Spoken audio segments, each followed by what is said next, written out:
Almost 30 years after brutally murdering a Blackfoot woman, an Idaho man will receive his punishment. Good evening and thank you for watching tonight. I'm Todd Blackington. Today, 7th District Judge Jon Shindurling issued a death warrant for Richard Leavitt, who murdered a woman in Blackfoot nearly 30 years ago. Our Logan McDougall now takes a look back at how this case unfolded.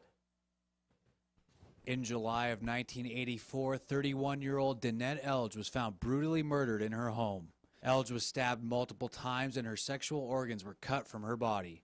Elge was discovered days after her murder and was identified for police by her killer, Richard A. Leavitt. Leavitt was not arrested until December of that year for the crime. Blackfoot Police Chief Ed Jones told the Morning News that he was taken with no incidents and he will be the only arrest in this case.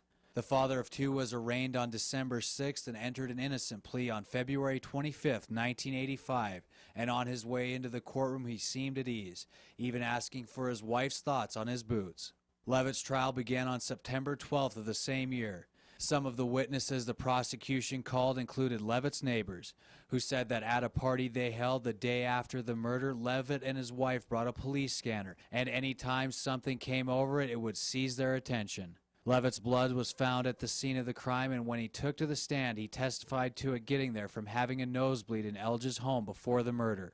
12 days after beginning, the jury returned a verdict of guilty of murder in the first degree.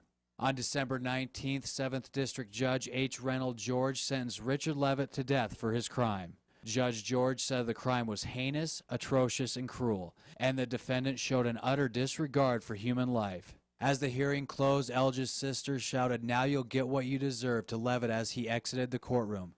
The two families shouted back and forth with police standing in the aisle separating the two.